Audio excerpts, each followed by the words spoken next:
যশোরের বেনাপোলের ইছামতি নদীর ধারে কুড়িয়ে পাওয়া সেই অসহায় নবজাতক অবশেষে পেল নতুন বাবা মা। মানবিকতার দৃষ্টান্ত স্থাপন করে শিশুটির অভিভাবকের দায়িত্ব নিয়েছেন সানাউর রহমান নামের এক ব্যবসায়ী দম্পতি।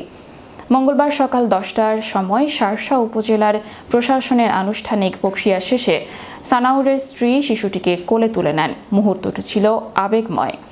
কোলে পেয়ে নবজাতককে নিজের সন্তান বলেই মনে করেছেন তারা। শার্শা উপজেলা সমাজ সেবা কর্মকর্তা তহিদুল ইসলাম জানান, সানাউল দম্পতি নিঃসন্তান। তাদের আবেদনের পর আর্থিক সচ্ছলতা, সামাজিক অবস্থান ও সন্তান লালন পালনের সক্ষমতা যাচাই করে আনুষ্ঠানিকভাবে দত্তক দেওয়া হয়েছে।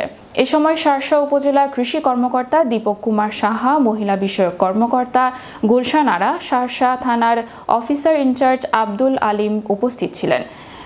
এর আগে বুধবার দুপুর 12টার দিকে গাজীপুর ও নামাজ গ্রামের মাঝের হাকর নদীর ধারে শিশুটিকে দেখতে পান স্থানীয়রা। খবর ছড়িয়ে পড়লে এলাকাবাসীর ভিড় জমে যায় নদীর পাড়ে।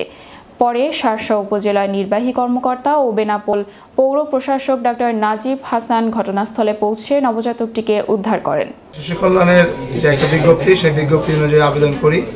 আবেদন করার পর আজকে আমাদের ভাইভাতে ডাক ছিল, আমরা আসছি, ভাইভা দিয়েছি এবং এই কমিটি আমাদেরকে যাচাই বাছাই করে হয়তো যোগ্য মনে করছে, সেই অনুযায়ী বাচ্চাটা আমাদেরকে হ্যান্ড ওভার করছে এবং আমরাও এই বাচ্চাটাকে অনেক হ্যাপি। আমরা দীর্ঘ 15 বছর নিঃসন্তান এবং এই বাচ্চাটা আমাদের বাচ্চা। বেনাপোলে একটি নবজাতক শিশু পাওয়া যায়, তো এটা তাৎক্ষণিকভাবে ইউনো মহোদয় সেখানে অ্যাটেন্ড করে এবং তার চিকিৎসা সংক্রান্ত যাবতীয় ব্যবস্থা উপজেলা নির্বাহী অফিসার মধ্যে গ্রহণ করে।